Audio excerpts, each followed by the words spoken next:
So hello students, आप सभी का स्वागत है आपके अपने प्लेटफॉर्म टारगेट गुरुकुल और टारगेट सेमेस्टर में। उम्मीद करते हैं कि टारगेट गुरुकुल और टारगेट सेमेस्टर का पूरा परिवार अच्छा होगा। स्टूडेंट्स, आज हम डिस्कस करने वाले हैं फाइनेंशियल अकाउंटिंग के कुछ मोस्ट इंपॉर्टेंट एमसीक्यूज़ के विषय में। एमसीक्यूज़ ऐसे हैं जो आपके एंट्रेंस एग्जाम में और आपके सेमेस्टर एग्जाम में, इन दोनों ही एग्जाम्स में बहुत ज़्यादा इंपॉर्टेंट हैं। तो यदि आप सेमेस्टर एग्ज़ाम की तैयारी कर रहे हैं बीकॉम के लिए या फिर बीबीए के लिए, यदि आपके में फाइनेंशियल अकाउंटिंग सब्जेक्ट है, या फिर आप यदि एंट्रेंस एग्ज़ाम की तैयारी कर रहे हैं, चाहे आप एंट्रेंस एग्ज़ाम डीडीयू की तैयारी कर रहे हैं या फिर आप सीयूईटी के माध्यम से सेंट्रल यूनिवर्सिटी में एडमिशन लेना चाहते हैं या फिर एलयू की तैयारी कर रहे हैं, तो सभी यूनिवर्सिटीज़ में जिस भी यूनिवर्सिटी में अकाउंटेंसी पूछा जाता है, हर उस एंट्रेंस एग्ज़ाम के लिए, हर उस सेमेस्टर एग्ज़ाम के लिए वीडियो बेहद इंपॉर्टेंट है। ठीक है, ऐसा नहीं है कि ये वीडियो पर्टिकुलरली केवल सेमेस्टर एग्जाम्स के लिए बनाई गई है या फिर पर्टिकुलरली केवल एंट्रेंस एग्जाम के लिए बनाई गई है। ये video entrance exam, semester exam, दोनों के लिए है। चलिए पढ़ते हैं। सबसे पहला क्वेश्चन है, basic function of financial accounting is to. Financial accounting का बेसिक फंक्शन क्या होता है? Option A, record all the business transaction. Option B, interpret financial data. And option C, assist the management. या फिर option D, none of these. तो हिंदी में भी देख लेते हैं। वित्तीय लेखांकन का मूल कार्य क्या है? सभी व्यापारिक लेन देन को रिकॉर्ड करना, वित्तीय डेटा की व्याख्या, प्रबंध की सहायता करना, या फिर इनमें से कोई नहीं। तो बेसिक फंक्शन जो होता है फाइनेंशियल अकाउंटिंग का, हिंदी में वित्तीय लेखांकन का जो मूल कार्य होता है वो ये होता है कि बिजनेस ट्रांजेक्शन्स को सिस्टमेटिक मैनर में हम रिकॉर्ड करें। So recording of all the business transactions in systematic way is the basic function of financial accounting. Financial accounting का basic function ये है कि आपको सारे business transactions को अपने books of account में systematic way में record करना है। I think it is loud and clear students. अगला क्वेश्चन है, which of the following is not a long term liability? इसमें से कौन सा long term liability नहीं है? ऑप्शन ए है क्रेडिटर्स, ऑप्शन बी है टर्म लोन, ऑप्शन सी है डिबेंचर्स, एंड ऑप्शन डी है कैपिटल। इसमें से कौन सा लॉन्ग टर्म लायबिलिटी नहीं है, यही क्वेश्चन पूछा गया है। इसमें 4 ऑप्शन दिए गए हैं, creditors, term loan, debentures and capital. Hindi में देख लेते हैं। निम्नलिखित में से कौन सा दीर्घकालिक दायित्व तो नहीं है? दीर्घकालिक दायित्व का मतलब क्या होता है? लॉन्ग टर्म लायबिलिटी एक ऐसी लायबिलिटी जिसको 1 साल के अंदर आपको रीपे नहीं करना है, यानी 1 साल के बाद 2 साल, 3 साल, 4 साल, 5 साल, 10 साल में रीपे करना होता है, उसको हम लॉन्ग टर्म लायबिलिटी कहते हैं। यानी हर वो लायबिलिटी जिसको आपको 1 साल के अंदर पे नहीं करना है, 1 साल के बाद पे करना है, 2-3 साल, 4 साल, 5 साल के बाद पे करना है, तो उसको हम दीर्घकालिक दायित्व हिंदी में कहते हैं और उसको इंग्लिश में लॉन्ग टर्म लायबिलिटी कहते हैं। अब इसमें दिया गया ऑप्शन में कौन सा इसमें दीर्घकालिक दायित्व नहीं है? ऑप्शन ए है लेनदारों, सावधि ऋण, डिबेंचर या फिर पूंजी। तो इसमें से जो पहला ऑप्शन है क्रेडिटर्स यानी लेनदार, ये ऐसी लायबिलिटी होती है जो करंट लायबिलिटी होती है। क्रेडिटर्स हमारे बिजनेस के लिए करंट लायबिलिटी होते हैं, अल्पकालिक दायित्व होते हैं। ये क्रेडिटर्स हमारे बिजनेस के लिए दीर्घकालिक दायित्व यानी लॉन्ग टर्म लायबिलिटी में नहीं आते हैं। बाकी टर्म लोन, डिबेंचर्स और कैपिटल, ये तीनों के तीनों हमारे बिजनेस के लिए लॉन्ग टर्म लायबिलिटी में आते हैं। डिबेंचर्स तो आपको पता ही होगा और टर्म लोन भी आपको पता होगा और कैपिटल तो आपको पता ही है। Capital means the money invested by the business man into the business is called capital. ठीक है, चलिए, I think it is loud and clear. तो इसमें ऑप्शन ए हो जाएगा क्रेडिटर। क्रेडिटर हमारे बिजनेस के लिए लॉन्ग टर्म लायबिलिटी नहीं होता है, क्रेडिटर हमारे बिजनेस के लिए करंट लायबिलिटी होता है। हिंदी में क्रेडिटर हमारे बिजनेस के लिए दीर्घकालिक दायित्व नहीं है, लेनदार हमारे बिजनेस के लिए अल्पकालिक दायित्व है। चलिए अगला क्वेश्चन देखते हैं। Which of the following accounts has a credit. तो अगला क्वेश्चन हम देखने वाले हैं। क्वेश्चन का नाम है, क्वेश्चन पूछा गया है, विच of the following accounts has a credit balance. इसमें से किस अकाउंट का क्रेडिट बैलेंस होता है? ऑप्शन दिया गया है carriers inward, discount received, carriers outward या फिर डिस्काउंट अलाउड। इसमें से किसका क्रेडिट बैलेंस होता है? हिंदी में पढ़ लेते हैं। निम्नलिखित में से किस खाते में क्रेडिट बैलेंस है? ऑप्शन ए कैरियर्स इनवर्ड, छूट प्राप्त हुई, कैरियर्स आउटवर्ड या फिर छूट की अनुमति है यानी डिस्काउंट अलाउड। तो इसमें से किसका क्रेडिट बैलेंस होगा? क्रेडिट बैलेंस कब होगा? जब कोई चीज़ हमारे बिजनेस के लिए या तो इनकम होगी या तो हमारे बिजनेस के लिए लायबिलिटी होगी। आपको याद रखना है, कोई भी चीज़ यदि हमारे बिजनेस के लिए इनकम है या फिर लायबिलिटी है तो उसका बैलेंस क्रेडिट आता है। ठीक है, तो यहाँ पे क्रेडिट बैलेंस किसका आएगा? तो ऑप्शन हो जाएगा आपका B, that is discount received. जब आपको डिस्काउंट रिसीव होगा तो this is a kind of income for you and that's why इसका क्रेडिट बैलेंस होगा। तो डिस्काउंट रिसीव्ड इसमें से एक ऐसा अकाउंट है जिसका बैलेंस क्रेडिट होगा। क्लियर है स्टूडेंट्स? चलिए अगला क्वेश्चन है, कैश गुड्स और assets invested by the proprietor in the business for earning profit is called. यानी जो प्रोप्राइटर अपने बिजनेस में कैश गुड्स और एसेट्स लगाता है, इन्वेस्ट करता है, उसको हम क्या कहते हैं? उसको हम कहते हैं कैपिटल। हिंदी में उसको पूंजी कहते हैं। ऑप्शन दिया गया है प्रॉफिट, कैपिटल, फिक्स्ड एसेट या फिर नॉन ऑफ दीज। हिंदी में लाभ कमाने के लिए व्यवसाय में मालिक द्वारा निवेश की गई नगदी, माल या संपत्ति कहलाती है। लाभ, पूंजी, अचल संपत्ति, इनमें से कोई नहीं। तो जब मालिक आपके व्यवसाय में, आपके बिजनेस में कैश, गुड्स और एसेट्स को लाता है, then this is called capital for your business. तो हम इसको आपके बिजनेस की पूंजी मानते हैं, कैपिटल मानते हैं। ठीक है स्टूडेंट्स, चलिए अगला क्वेश्चन डिस्कस करते हैं। Which of the following will not be recorded in the books of account. इसमें से कौन सा बुक्स ऑफ अकाउंट में रिकॉर्ड नहीं किया जाएगा? तो आप सभी को पता है कि अकाउंटिंग में क्वालिटेटिव ट्रांजैक्शंस और क्वालिटेटिव एस्पेक्ट्स को रिकॉर्ड नहीं किया जाता है।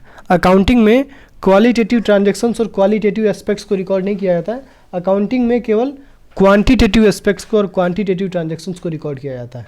ठीक है, अब इसमें आपको पहचानना है कि इन सारे चारों ऑप्शंस में से कौन सा क्वालिटेटिव एस्पेक्ट है या फिर क्वालिटेटिव ट्रांजैक्शन है जिसको मनी के टर्म्स में, मॉनेटरी टर्म्स में मेजर नहीं किया जा सकता है। ऑप्शन ए है सेल्स ऑफ गुड्स। अब हम सामान बेचेंगे तो इसको बड़ी आसानी से हम मॉनेटरी टर्म्स में मेजर कर सकते हैं।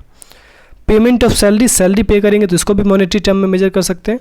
Quality of staff and option D है purchase of goods. Sales of goods, payment of salary और परचेज ऑफ गुड्स को तो हम डेफिनेटली मॉनेटरी टर्म्स में मेजर कर सकते हैं। दैट्स वाई इसको बुक्स ऑफ अकाउंट में रिकॉर्ड कर सकते हैं। लेकिन स्टाफ की क्वालिटी कैसी है, स्टाफ की गुणवत्ता कैसी है, इसको हम लोग क्वांटिटेटिव टर्म्स में यानी मॉनेटरी टर्म्स में मेजर नहीं कर सकते हैं। That's why it can not be recorded in books of account. तो उसका ऑप्शन सी हो जाएगा, that is quality of staff will not be recorded in the books of account. Hindi में क्वेश्चन को पढ़ लेते हैं। क्वेश्चन है इसमें, निम्नलिखित में से कौन सा लेन देन वित्तीय स्वरूप का नहीं है? वित्तीय स्वरूप यानी फाइनेंशियल कैरेक्टर। सॉरी स्टूडेंट्स, शायद वो ऊपर चला गया। नहीं, ये क्वेश्चन है, निम्नलिखित में से कौन से खाते की पुस्तकों में दर्ज नहीं किया जाएगा? निम्नलिखित में से कौन सा ऐसा ट्रांजैक्शन है, कौन सा ऐसा लेन देन है जिसको खाते की पुस्तक में यानी बुक्स ऑफ अकाउंट में रिकॉर्ड नहीं किया जाएगा? ऑप्शन ए है माल की बिक्री, वेतन का भुगतान, कर्मचारियों की गुणवत्ता और माल की खरीद। तो माल की खरीद, माल की बिक्री, वेतन का भुगतान, ये सब कुछ हम मॉनेटरी टर्म्स में मेजर कर सकते हैं। दैट्स वाई इन सभी को हम बुक्स ऑफ अकाउंट में रिकॉर्ड कर सकते हैं। लेकिन जो आपके कर्मचारियों की गुणवत्ता है, you can not measure it in terms of money.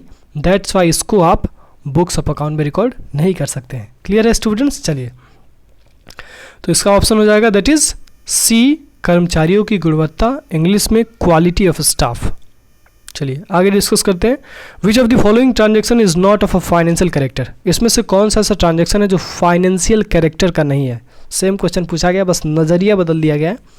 Option A purchase of asset on credit, option B है purchase of asset for cash, option C withdrawing money by proprietor from business and option D strike by employees. Hindi में पढ़ लेते हैं। निम्नलिखित में से कौन सा लेन देन वित्तीय स्वरूप का नहीं है? क्रेडिट पर संपत्ति की खरीद, नगदी के लिए संपत्ति की खरीद, स्वामी द्वारा व्यवसाय के से धन की निकासी या फिर कर्मचारियों द्वारा हड़ताल। तो ध्यान से यदि आप इस क्वेश्चन को पढ़ेंगे तो आपको समझ में आएगा कि इसमें 4 प्रकार की चीज़ें दी गई हैं, जिसमें से 3 जो चीज़ें हैं, 3 जो ट्रांजैक्शंस हैं, डेफिनेटली इन ट्रांजैक्शंस को मॉनेटरी टर्म्स में मेजर किया जा सकता है। लेकिन इसमें एक ऐसा ट्रांजैक्शन है जो क्वालिटेटिव नेचर का ट्रांजैक्शन है, जो क्वालिटेटिव एस्पेक्ट है आपके बिजनेस ट्रांजैक्शन का, और इसको हम मॉनेटरी टर्म्स में मेजर नहीं कर सकते हैं। अब क्योंकि हम इसको मॉनेटरी टर्म्स में मेजर नहीं कर सकते हैं, दैट्स वाई इसको हम बुक्स ऑफ अकाउंट में रिकॉर्ड भी नहीं कर सकते हैं। तो इसका हो जाएगा option D, strike by employees, कर्मचारियों के द्वारा हड़ताल। ये आपके बिजनेस का फाइनेंशियल कैरेक्टर का ट्रांजैक्शन नहीं है, ये आपके बिजनेस का फाइनेंशियल कैरेक्टर का इवेंट नहीं है। तो ऑप्शन इसका डी सही हो जाएगा, दैट इज़ कर्मचारियों द्वारा हड़ताल, इंग्लिश में स्ट्राइक बाय एम्प्लॉयज़। क्लियर है स्टूडेंट्स? चलिए आगे देखते हैं। Which of the following limitations of accounting states that accounts may be manipulated to conceal vital facts. ध्यान से समझिएगा, इसमें एक आ गया कि इसमें से कौन सा लिमिटेशन है अकाउंटिंग का जो ये कहता है कि अकाउंटिंग को मैनिपुलेट किया जा सकता है, अकाउंटिंग में चेंजेस किए जा सकते हैं, अकाउंटिंग में फेरबदली की जा सकती है। ऑप्शन ए है accounting is not fully exact, option B है अकाउंटिंग में lead to window dressing, option C है accounting ignores price level changes, या फिर option D accounting ignores qualitative elements. ध्यान से समझिएगा, इसमें पूछा गया कि इसमें से कौन सा ऐसा लिमिटेशन है जिस लिमिटेशन की वजह से अकाउंट्स को मैनिपुलेट किया जा सकता है, यानी अकाउंट्स में हेरफेर किया जा सकता है, उसमें फेरबदली की जा सकती है। तो आपने यदि लिमिटेशन ऑफ अकाउंटिंग पढ़ा होगा तो आपको याद आ रहा होगा। जो बच्चे टारगेट गुरुकुल के संघर्ष बैच में है वो तो डेफिनेटली तुरंत आंसर दे दिए होंगे, वो क्वेश्चन पढ़ने से पहले ही, सॉरी ऑप्शन सारे देखने से पहले उनको आंसर मिल गया होगा।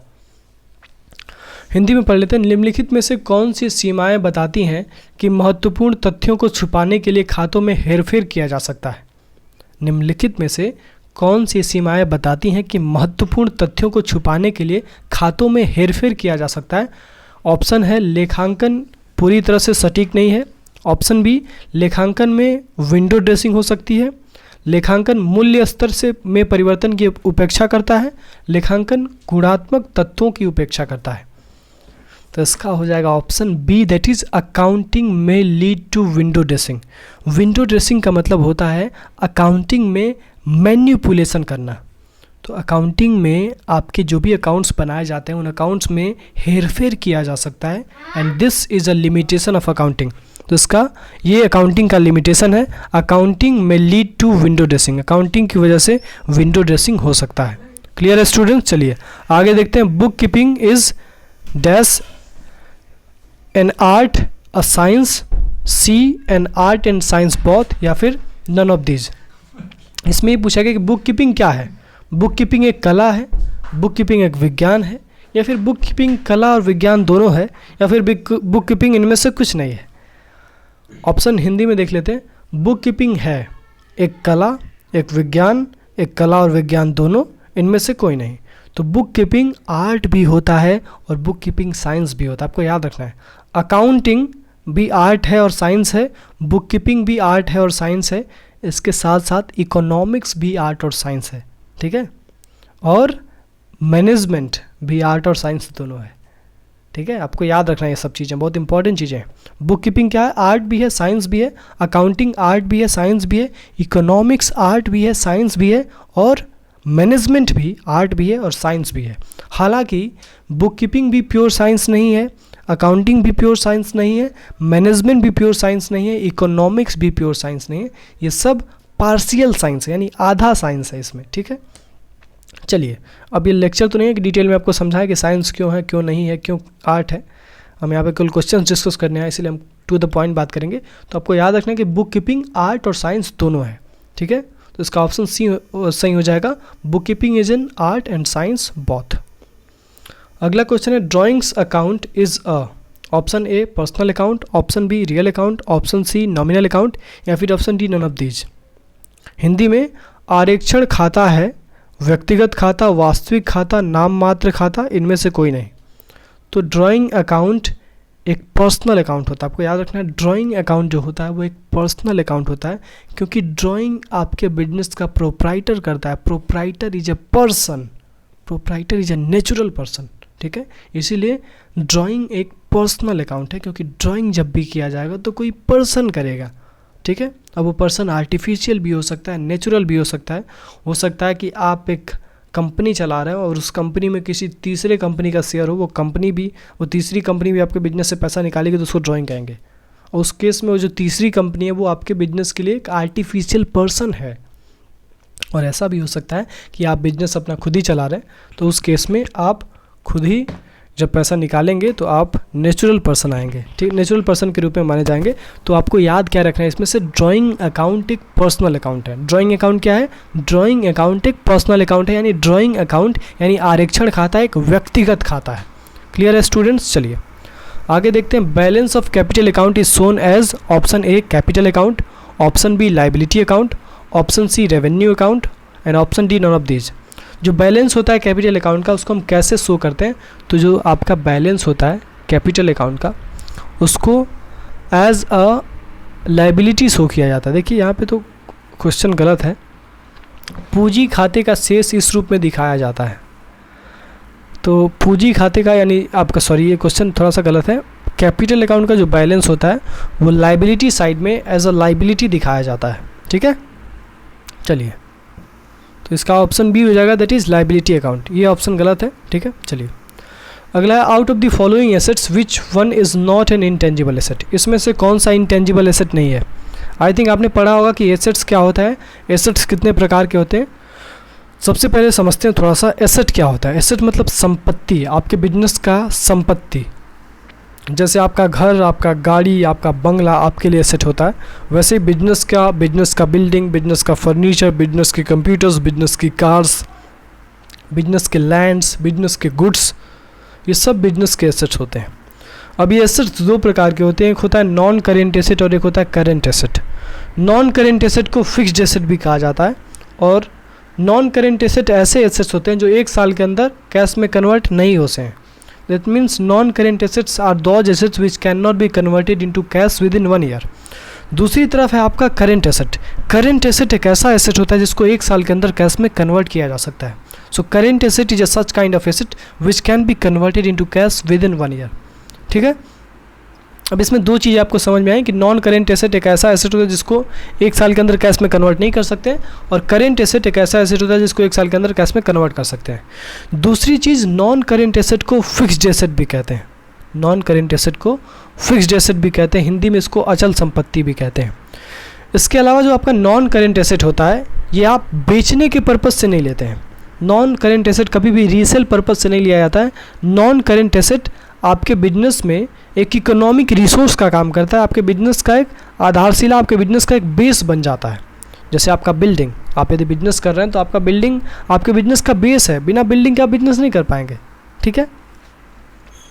तो इतना समझ में आपको आ गया होगा नॉन करेंट एसेट और करेंट एसेट किसे कहते हैं। अभी जो नॉन करेंट एसेट होता है ये भी दो प्रकार का होता है, एक होता है आपका टेंजिबल एसेट और एक होता है आपका इनटेंजिबल एसेट। टेंजिबल एसेट यानी ऐसा एसेट जिसको छुआ जा सकता है, जिसको देखा जा सकता है, जिसको छुआ जा सकता है, जिसको देखा जा सकता है, उसको हम टेंजिबल एसेट कहते हैं। और दूसरा है आपका इनटेंजिबल एसेट, जिसको ना ही देखा जा सकता है, ना ही छुआ जा सकता है, केवल उसको महसूस किया जा सकता है। अब यहाँ पे क्वेश्चन ये पूछा गया है कि इसमें से कौन सा इनटेंजिबल एसेट नहीं है। तो हम आपको इनटेंजिबल एसेट के कुछ एग्जांपल बता दे रहे हैं। गुडविल इनटेंजिबल एसेट होता है, पेटेंट, कॉपीराइट, ट्रेडमार्क, लाइसेंस। इसके अलावा गुडविल हो गया आपका, पेटेंट, कॉपीराइट, ट्रेडमार्क, आपको इतना याद रखना है। Goodwill, patent, copyright, trademark, licence, ये सब आपके बिजनेस के इनटेंजिबल एसेट होते हैं। अब इसमें एक ऑप्शन दिया है मशीनरी। मशीनरी आपके बिजनेस का फिक्स्ड टेंजिबल एसेट होता है, क्योंकि मशीनरी को आप देख सकते हैं, मशीनरी को आप टच कर सकते हैं, ठीक है। लेकिन गुडविल को आप देख नहीं सकते हैं, गुडविल को आप टच नहीं कर सकते हैं, गुडविल को आप महसूस कर सकते हैं। You can feel goodwill but you can not touch goodwill. इसलिए गुडविल क्या है? गुडविल एक इनटेंजिबल एसेट है। अब इसमें क्वेश्चन क्या पूछा गया था? क्वेश्चन ये पूछा गया था कि इसमें से कौन सा इनटेंजिबल एसेट नहीं है। तो इसमें से जो मशीनरी है, यानी ऑप्शन ए जो है आपका, ये इनटेंजिबल एसेट नहीं है। मशीनरी एक टेंजिबल एसेट होता है, और एक और चीज़, मशीनरी एक फिक्स्ड टेंजिबल एसेट होता है। अच्छा, यहाँ पे हम एक और चीज़ आपको बताना चाहेंगे। जब कोई भी एसेट के वैल्यू में गिरावट आती है तो उसको हम डेप्रिसिएशन कहते हैं। ध्यान से सुनिएगा, Whenever there is fall in the value of asset, then this is called depreciation. आपके एसेट के वैल्यू में जब गिरावट आती है तो उसको हम डेप्रिसिएशन कहते हैं। लेकिन ये जो डेप्रिसिएशन है ये टेंजिबल एसेट्स पे लगाया जाता है। सबसे पहले समझिए डेप्रिसिएशन किसे कहते हैं? Fall in the value of fixed asset, और फिक्स्ड में भी टेंजिबल एसेट। जब टेंजिबल एसेट्स की वैल्यू कम होती है तो उसको हम डेप्रिसिएशन कहते हैं। But what about intangible asset? जब इनटेंजिबल एसेट की वैल्यू कम होती है तो उसको हम अमोर्टाइजेशन कहते हैं। याद रखना है आपको, टेंजिबल एसेट की वैल्यू कम होगी तो उसको डिप्रिसिएशन कहेंगे, एंड इनटेंजिबल एसेट की वैल्यू कम होगी तो उसको हम अमोर्टाइजेशन कहेंगे। That means fall in the value of intangible asset is called amortisation and fall in the value of tangible asset is called depreciation. चलिए, I think it is loud and clear students, आपको मज़ा आ रहा होगा, आपको चीज़ें समझ में आ रही होंगी, हम ऐसा विश्वास करते हैं। अगला क्वेश्चन है, which external user of accounting information is most interested in knowing the long term solvency position of the firm. Hindi में लिखा है, लेखांकन जानकारी का कौन सा बाहरी उपयोगकर्ता फॉर्म की दीर्घकालिक सॉल्वेंसी स्थिति जानने में सबसे अधिक रुचि रखता है। ध्यान से समझिएगा, आपके बिजनेस की दो प्रकार की सॉल्वेंसी होती है, एक होती है शॉर्ट टर्म सॉल्वेंसी और एक होती है long term solvency. Short term solvency का मतलब ये है कि आपके बिजनेस के पास क्या इतने सफिशिएंट फंड्स हैं कि आप अपनी सारी करंट लाइबिलिटीज़ को पे कर सकते हैं, इसको हम कहते हैं शॉर्ट टर्म सॉल्वेंसी। यानी एक बिजनेस की वो कैपेबिलिटी जिससे वो अपने बिजनेस के सारी करंट लाइबिलिटीज़ को पे ऑफ कर सकता है, this is called short term solvency of business. और एक होता है long term solvency. Long term solvency का मतलब ये है कि आप अपने बिजनेस के जो भी नॉन करेंट लाइबिलिटीज़ हैं उसको पे कर सकते हैं। तो अब आप सोच सकते हैं कि नॉन करेंट लाइबिलिटी यानी लॉन्ग टर्म सॉल्वेंसी, तो नॉन करेंट लाइबिलिटी बिजनेस लेता किससे है? अब इसमें समझिएगा, ऑप्शन दिया है A employees, B management, C bank and financial institutions and D researchers. Hindi में कर्मचारी, प्रबंधन, बैंक और वित्तीय संस्थान या फिर शोधकर्ता। आप जो भी लॉन्ग टर्म लोन लेते हैं या फिर शॉर्ट टर्म लोन होते हैं, आप ये सब लोन बैंक से और फाइनेंशियल इंस्टीट्यूशन से लेते हैं।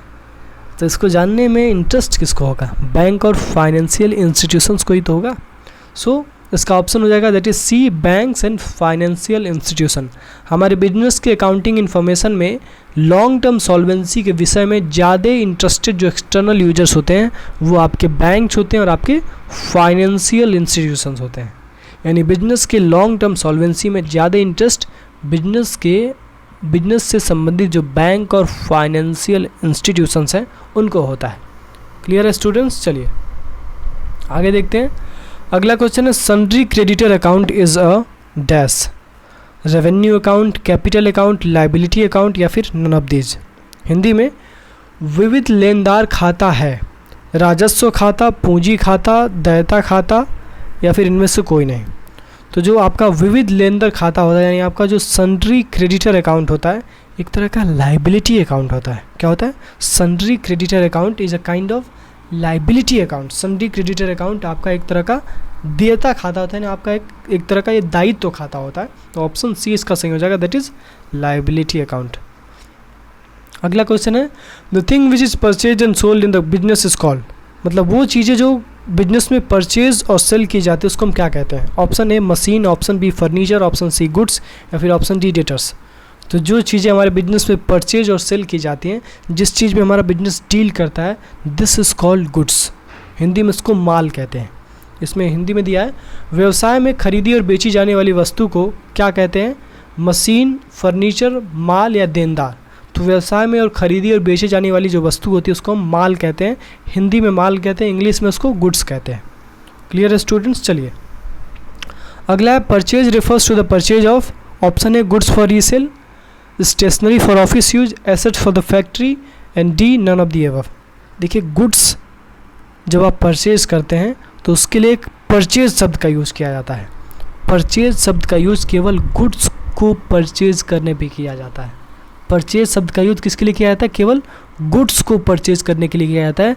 परचेज शब्द का यूज़ कभी भी आपके बिजनेस के एसेट्स को खरीदने के लिए, आपके बिजनेस के स्टेशनरी को खरीदने के लिए नहीं किया जाता है। आपको याद रखना है कि हमेशा परचेज शब्द का यूज और सेल्स, याद रखना है। यहाँ से एक और चीज़ आप याद कर सकते हैं, परचेज और सेल्स ये दोनों ही शब्द जो हैं वो हमेशा गुड्स के कंटेक्स्ट में यूज़ किए जाते हैं। ठीक है, आई think it is loud and clear students. Purchase और सेल शब्द हमेशा गुड्स के कंटेक्स्ट में ही यूज़ किए जाते हैं। चलिए आगे देखते हैं। अगला क्वेश्चन है आपका, if accounting information is based on facts of its verifiable by documents it has the quality of. क्या अच्छा क्वेश्चन पूछा गया है कि यदि अकाउंटिंग इन्फॉर्मेशन फैक्ट्स पे बेस्ड है यानी तथ्य पे आधारित है और उन तथ्यों को हम डॉक्यूमेंट से वेरीफाई कर सकते हैं, तो इसमें क्या क्वालिटी है? देखिए अकाउंटिंग के कुछ क्वालिटी होते हैं, रेलेवेंसी, रिलायबिलिटी, अंडरस्टैंडेबिलिटी, कंपेरेबिलिटी, ये सब आपके बिजनेस के अकाउंटिंग इन्फॉर्मेशन के क्वालिटीज़ होते हैं। अब इसमें ये पूछा गया कि कौन सी ऐसी क्वालिटी है अकाउंटिंग इन्फॉर्मेशन की जिसकी मदद से हम अपने ट्रांजैक्शंस को, अपने फैक्ट्स को वेरीफाई कर सकते हैं डॉक्यूमेंट्स की मदद से। तो इसका ऑप्शन हो जाएगा दैट इज़ रिलायबिलिटी, विश्वसनीयता। आप यदि अपने अकाउंटिंग इन्फॉर्मेशंस को, फैक्ट्स को डॉक्यूमेंट से वेरीफाई कर सकते हैं, इसका मतलब ये कि आपका इन्फॉर्मेशन विश्वसनीय है, आपका इन्फॉर्मेशन ट्रू है, उस पर विश्वास किया जा सकता है। ठीक है, यानी आपके पास एक रिलायबल इन्फॉर्मेशन है। तो इसका ऑप्शन हो जाएगा बी, दैट इज़ रिलायबिलिटी।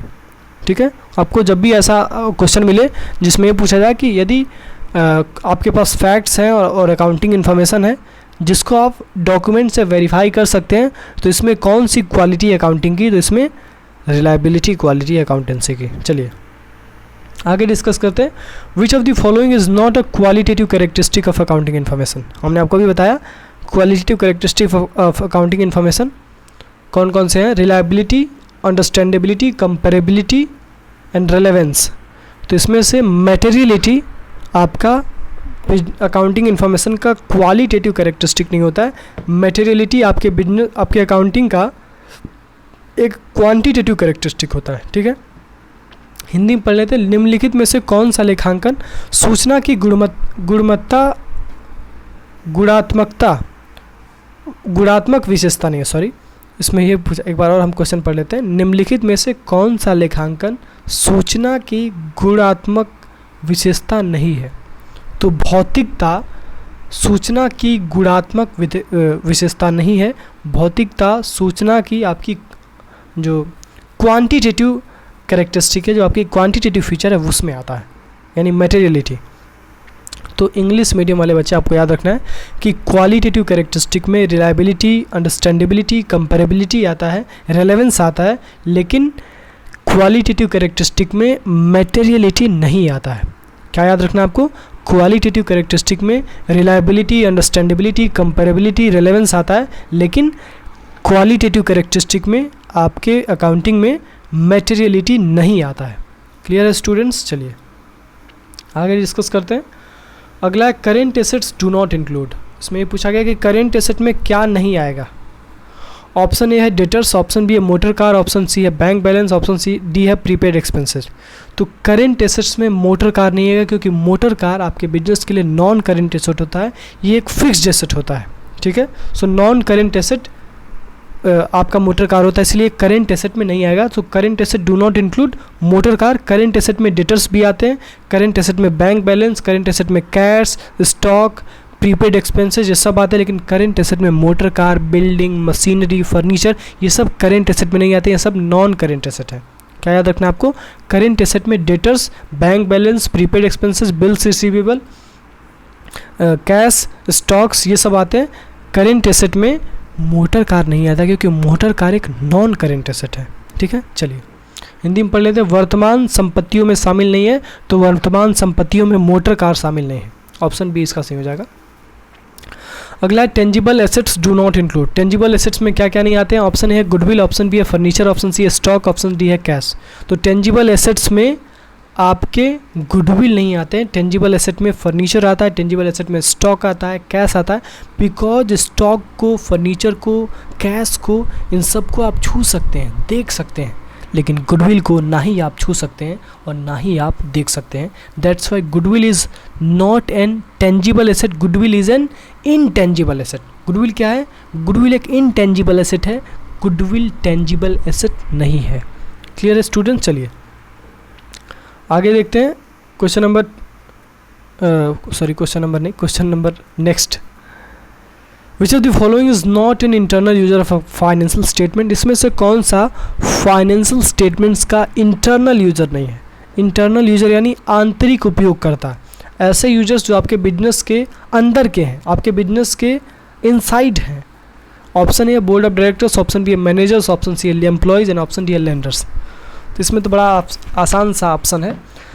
आपके बिजनेस में इंटरनल यूजर्स में बोर्ड ऑफ डायरेक्टर्स भी आते हैं, क्योंकि वो आपके बिजनेस के मैनेजमेंट हैं, आपका बिजनेस का टॉप मैनेजमेंट के लोग हैं ये लोग। मैनेजर्स भी आएंगे क्योंकि वो भी आपके बिजनेस के अंदर के ही लोग हैं, एम्प्लॉयज़ भी आएंगे इंटरनल यूजर में, लेकिन आपके बिजनेस के लेंडर्स इंटरनल यूजर में नहीं आएंगे क्योंकि लेंडर्स एक्सटर्नल यूजर्स होते हैं आपके फाइनेंशियल स्टेटमेंट्स के। Clear students? तो निम्नलिखित में से कौन सा वित्तीय विवरणों का आंतरिक उपयोगकर्ता नहीं है?